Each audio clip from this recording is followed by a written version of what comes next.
25শে ফেব্রুয়ারি ভারতের প্রধানমন্ত্রী শ্রী নরেন্দ্র মোদী তিনি ইসরায়েল সফর করে গণহত্যাকারী ইসরায়েলি পৈশাচিক প্রধানমন্ত্রী যার নামে আইসিসি ইন্টারন্যাশনাল ক্রিমিনাল কোর্ট এই রক্তপিপাসু বেঞ্জামিন নেতানিয়াহুর নামে যখন অ্যারেস্ট ওয়ারেন্ট জারি করে রেখেছে, সেই যুদ্ধ অপরাধী যার গায়ে গাজার নিরীহ শিশু নারী পুরুষের রক্ত লেপ্টে আছে, সেই বেঞ্জামিন নেতানিয়াহুর সঙ্গে হাত মিলিয়েছেন ভারতের প্রধানমন্ত্রী শ্রী নরেন্দ্র মোদী। আর এই ঘটনায় ভারতবর্ষের আরএসএস এবং হিন্দুত্ববাদী সংগঠনের নেতা সমর্থক, বিশেষ করে পশ্চিম বাংলার ইসলামোফোবিয়া অসুখে আক্রান্ত অসংখ্য মানুষ, তাদের তারা থই থই থই থই আনন্দে আত্মহারা, তারা ভাষা খুঁজে পাচ্ছে না আনন্দ প্রকাশের। ইসরায়েল রাষ্ট্রে পৌঁছে গেছে ভারতবর্ষের প্রধানমন্ত্রী, এর মহাকাশে পৌঁছে যাওয়ার মতো মহাকাণ্ড ঘটিয়েছেন তার হিন্দু হৃদয় সম্রাট নরেন্দ্র মোদী। এ কত গর্বের ব্যাপার যে তিনি ইসরায়েল সফর করেছেন। ইসরায়েল এমন একটা রাষ্ট্র যেখানে পৃথিবীর কোনো মানুষ যাওয়ার সাহসী করে না, সেখানে বাহাদুর প্রধানমন্ত্রী নরেন্দ্র মোদী সোজা জাহাজ নিয়ে চলে গেছেন। আর এই আনন্দে এখন সোশ্যাল মিডিয়া 6 লাখ। দেখুন, আমাদের 56 ইঞ্চি বুকের ছাতি নিয়ে নরেন্দ্র মোদী ইসরায়েল সফর করেছে। মুসলিম রাষ্ট্রগুলোকে এবার চরম শিক্ষা দেবে নরেন্দ্র মোদী। পাকিস্তান জব্দ হয়েছে, এবার জব্দ হবে আরব রাষ্ট্রগুলো। তুরস্কের খুব বাড় বেড়েছে, তুরস্ককে আর সৌদি আরবকে ডাট টাইট করার জন্য এবার পৌঁছে গেছেন নরেন্দ্র মোদী। স্বাভাবিকভাবেই বেজায় খুশি ভারতবর্ষের অসুস্থ জনগোষ্ঠী। এখন প্রশ্ন হলো, নরেন্দ্র মোদী কোন বাঘ মারলেন? ভারতবর্ষের সম্মান নিয়ে তিনি চিনিমিনি খেললেন, নাকি ভারতবর্ষকে বিরাট গৌরবান্বিত করলেন? চলুন বুঝে নেওয়ার চেষ্টা করি নরেন্দ্র মোদীর এই ইসরায়েল সফর ভারতবর্ষের জন্য ঠিক কতখানি লাভের না কতখানি লজ্জা। প্রথমে আমরা জানি রাখি, এই মুহূর্তে ভারতবর্ষের প্রধানমন্ত্রী শ্রী নরেন্দ্র মোদীর ইসরায়েল সফরের বিশেষ কোনো প্রয়োজন ছিল না, যদি না এপস্টিন ফাইলে শ্রী নরেন্দ্র মোদীর নাম প্রকাশ না হতো। সেই কথাই স্মরণ করিয়েছেন ভারতবর্ষের বিরোধী দলনেতা শ্রী রাহুল গান্ধী। শ্রী রাহুল গান্ধী স্পষ্ট বলেছেন, Narendra Modi has sold Hindustan into the hands of America to save his image and political future. Narendra Modi ভারতবর্ষকে আমেরিকার হাতে বিক্রি করে দিয়েছে কেবলমাত্র তার নিজস্ব ভাবমূর্তি রক্ষা করা এবং তার রাজনৈতিক ভাগ্যকে স্থির করা। এই দুটি কারণে ব্ল্যাকমেইলের হাত থেকে বাঁচানো, নিজস্ব ইমেজকে বাঁচানো এবং আমেরিকা এবং ইসরায়েলের কাছ থেকে ব্ল্যাকমেইলের হাত থেকে বাঁচার জন্য তিনি ভারতবর্ষ বিক্রি করলেন। এক গর্হিত অপরাধ রাহুল গান্ধীর মতে। এই বিদেশ সফরে ভারতবর্ষের দেশের মানুষের বিশেষ কোনো লাভ হয়নি শ্রী নরেন্দ্র মোদীর ব্যক্তিগত এবং গৌতম আদানির লাভ ছাড়া। কিন্তু এই বিদেশ সফরটাকে ভারতীয় মিডিয়া এমন ভাবে হাইপ করছেন, এমন তোল্লা দিচ্ছেন যেন শ্রী নরেন্দ্র মোদী সত্যি সত্যিই কোন এক অসাধ্য সাধন করে ফেলেছেন। তা প্রথমেই আমরা একথা সবাই জানি যে বেঞ্জামিন নেতানিয়াহুর রাষ্ট্র ইসরায়েল, সেই রাষ্ট্র থেকে এখন পৃথিবীর অধিকাংশ রাষ্ট্র মুখ ফিরিয়ে নিয়েছে। 122টি দেশ, ইউরোপ, আফ্রিকা এবং আমেরিকা মহাদেশ মিলিয়ে, যারা এই মুহূর্তে ইসরায়েলের সঙ্গে কোনো রকম সম্পর্ক রাখতে চাইছে না। এমনকি এই রক্তপিপাসু রাষ্ট্রনেতা যদি এই আইসিসির সদস্যভুক্ত রাষ্ট্রগুলিকে ভ্রমণ করে, সঙ্গে সঙ্গে তাকে অ্যারেস্ট করা হবে। এই যুদ্ধ অপরাধী রক্তপিপাসু নেতার সঙ্গে হাত মিলিয়েছে ভারতের প্রধানমন্ত্রী। এ কত গর্বের ব্যাপার। এতদিন ধরে ভারতবর্ষ যখন প্যালেস্টাইনের মানুষের আত্মনিয়ন্ত্রণের অধিকার, তাদের দেশ যেভাবে ইসরায়েল বর্বরচিত কায়দায় বলপূর্বক দখল করে নিয়েছে, তাদেরকে দেশ থেকে বিতাড়িত করেছে, তাদেরকে খুন করেছে, তার বিরুদ্ধে জাতিসংঘে ধারাবাহিক কথা বলেছে ভারতবর্ষ ফিলিস্তিনিদের আত্মনিয়ন্ত্রণের অধিকারের কথা স্বীকার করে এসেছে, দ্বিরাষ্ট্রিক সমস্যার সমাধানের কথা বলেছে। সেই ভারতবর্ষকে আজ 180 ডিগ্রি বিদেশ নীতিকে বদলে কেবলমাত্র আমেরিকার সন্তুষ্টি লাভের জন্য এবং গৌতম আদানির বাণিজ্যিক স্বার্থ সুরক্ষা করার লক্ষ্য নিয়েই আজ ভারতের প্রধানমন্ত্রী নরেন্দ্র মোদী পিঠ চাপড়াচ্ছেন আন্তর্জাতিক যুদ্ধ অপরাধী বেঞ্জামিন নেতানিয়াহুর। আর এই দৃশ্যে অত্যন্ত বেদনাদায়ক যে ভারতবর্ষের বড় অংশের মানুষ তারা মনে করছেন এটা নরেন্দ্র মোদীর সঠিক কাজ, কারণ তিনি ভারতবর্ষের স্বার্থ দেখছেন। খুব মজার বিষয়, যারা ধর্মান্ধ, যারা আজ বিপথে চালিত ভারতবর্ষের সেই বিপুল অংশের জনতা, তারা মনে করে গৌতম আদানির সম্পত্তি বাড়লে তারও নাকি ব্যাংকের অ্যাকাউন্টে টাকা বেড়ে যায়। গৌতম আদানির লাভ হলে এই সমস্ত অসুস্থ মানুষ তারা মনে করে তারা জয়ী হচ্ছে। পাকিস্তানের বিরুদ্ধে লড়াই করতে মোদী শক্তিশালী জোট তৈরি করছেন। এই সমস্ত হীনমন্যতার অসুস্থতা যারা আজও পাকিস্তানকে একমাত্র বিদেশ নীতির পররাষ্ট্র বলে মনে করে। পাকিস্তান একটি ভুল পথে যাওয়া রাষ্ট্র, পাকিস্তান একটি পঙ্গু রাষ্ট্র, যে রাষ্ট্রের কোনো সুস্থ বিদেশ নীতি নেই। সেই রাষ্ট্রের সঙ্গে প্রতিযোগিতা করতে গিয়ে হাত মেলাতে হবে যুদ্ধ অপরাধীর সঙ্গে। সত্যকে ত্যাগ করে, ভারতবর্ষের প্রাচীন সত্য সত্যমব জয়তে, সত্যকে গঙ্গায় জলাঞ্জলি দিয়ে একজন গণহত্যাকারীকে এইভাবে সংবর্ধনা দিতে হবে।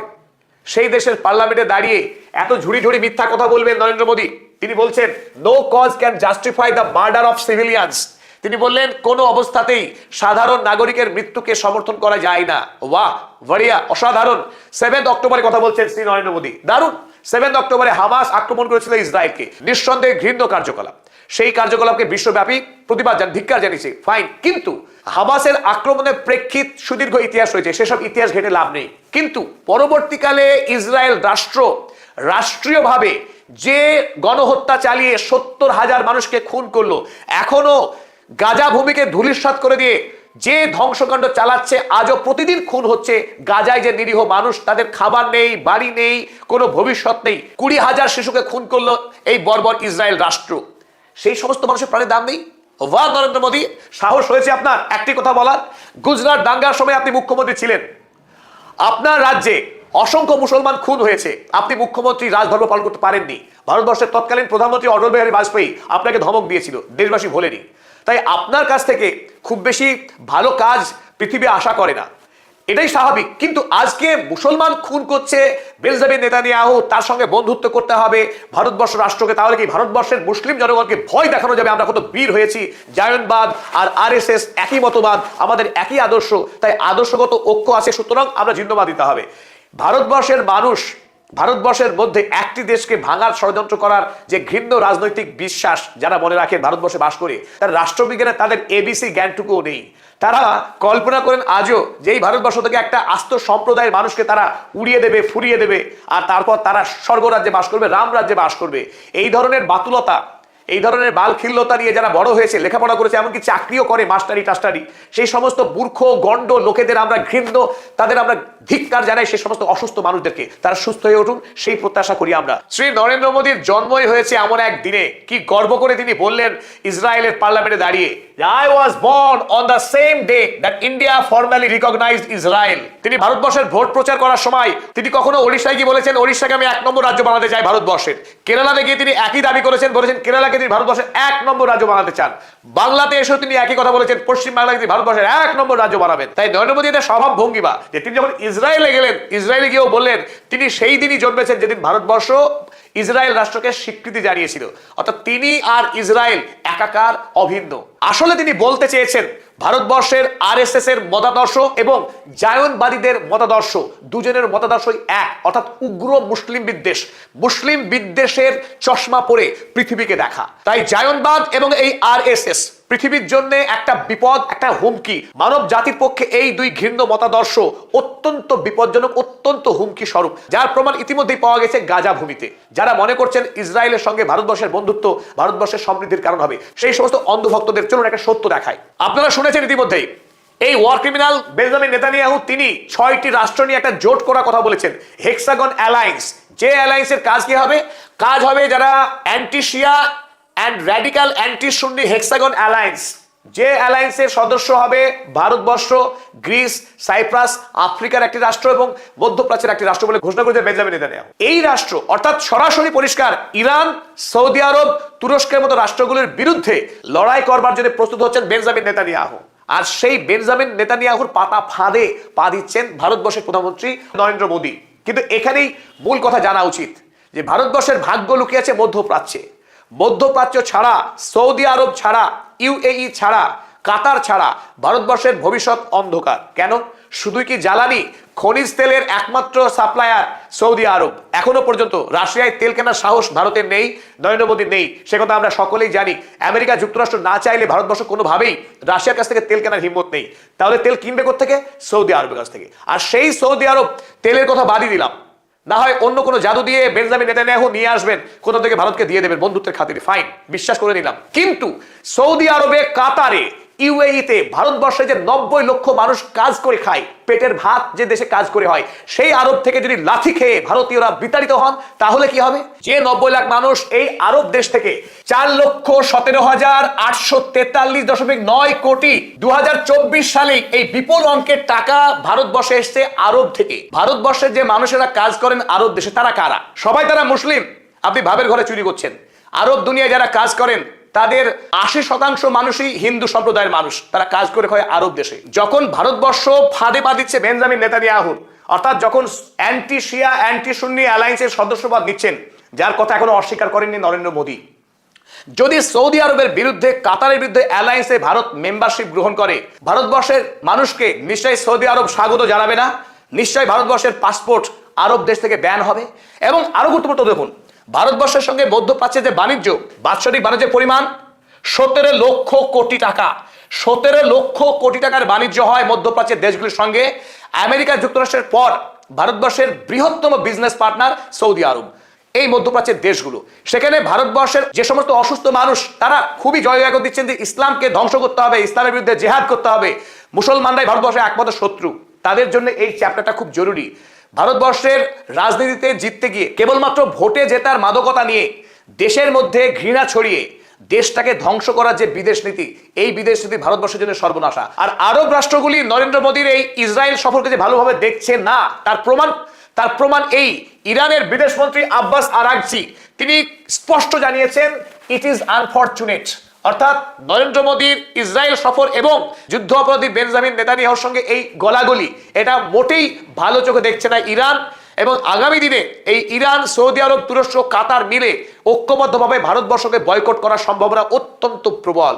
যখন আমরা স্পষ্ট বুঝতে পারছি ভারতবর্ষের রাষ্ট্রিক স্বার্থ খুব একটা নেই ইসরায়েলের সঙ্গে, যে ইসরায়েল রাষ্ট্র এখন ক্রমশ ভঙ্গুর ভাঙতে বসেছে দীর্ঘ যুদ্ধ করবার পর, অর্থনৈতিকভাবে যে রাষ্ট্র এখন দেউলিয়া হওয়ার পথে, এমনকি ইসরায়েলের যে ঘুমোর যে রহস্য, তার নাকি প্রচুর সামরিক শক্তি আছে, সেসব গল্প বর্তমানে প্রমাণ হয়েছে। হামাসের ছোড়া সামান্য রকেট প্রতিরোধ করতে পারেনি ইসরায়েল। সেই ইসরায়েল নাকি বায়ু সুরক্ষা দেবে, তার আয়রন ডোম কবেই ফুটো হয়ে গেছে।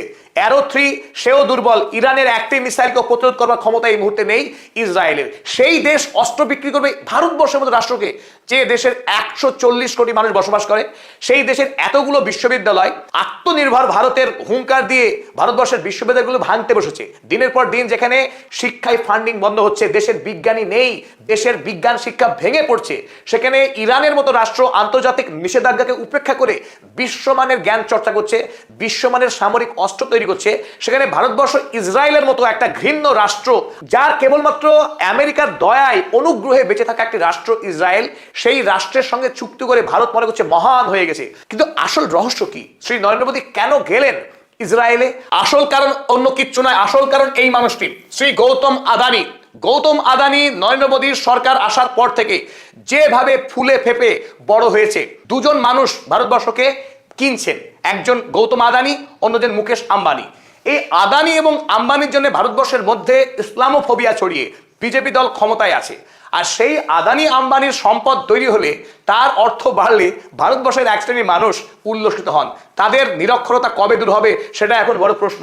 এই আদানির ইসরায়েলের হাইফা বন্দরের 51% শেয়ার রয়েছে এবং নরেন্দ্র মোদী ইসরায়েল সফরকালীন একাধিকবার হাইফা হাইফা হাইফা করে তিনি চিৎকার করেছেন। অর্থটা কি? হাইফা বন্দরকে সুরক্ষিত করে ভারতবর্ষের যতগুলো এগ্রিমেন্ট হবে, অস্ত্র সংক্রান্ত যতগুলো মৌ স্বাক্ষরিত হচ্ছে ভারতবর্ষের সঙ্গে, সেই মৌয়ের অধিকাংশ লভ্যাংশ পৌঁছাবে এই আদানির ঘরে। তাই আদানির বাণিজ্য ভবিষ্যৎকে সুরক্ষিত করবার জন্য এবং নিজেকে এপস্টিন ফাইলের বিপদ থেকে বাঁচাবার জন্য নরেন্দ্র মোদী ইসরায়েল সফর করলেন। এখানে অন্য কোনো কারণ নেই। আর অবশ্যই দ্বিতীয় কারণ এই যে ভারতবর্ষে মুসলিম বিদ্বেষী হাওয়া তৈরি করে ভারতীয় হিন্দু ভোটগুলোকে পোলারাইজ করা, আর যার মাধ্যমে আগামী দিনে আরো একবার প্রধানমন্ত্রী হওয়ার স্বপ্ন দেখছেন শ্রী নরেন্দ্র মোদী, সেই স্বপ্নকে সামনে রেখেই এই বিদেশ যাত্রা। কিন্তু ভারতবর্ষের অর্থনৈতিক, শিক্ষা এবং বিজ্ঞানের, প্রযুক্তির কোনো দিশা নেই এই বিদেশ নীতিতে। এই বিদেশ নীতি সম্পূর্ণ উদ্ভ্রান্ত, কেবলমাত্র মুসলিম বিদ্বেষ এবং মুসলিমের মধ্যে ঘৃণা ছড়াতেই সেই অস্ত্রকে ব্যবহার করবার জন্য আরো একবার যারা অন্ধভক্ত, গদি মিডিয়া দেখতে অভ্যস্ত, তাদেরকে আরো একবার বোকা বানালেন শ্রী নরেন্দ্র মোদী।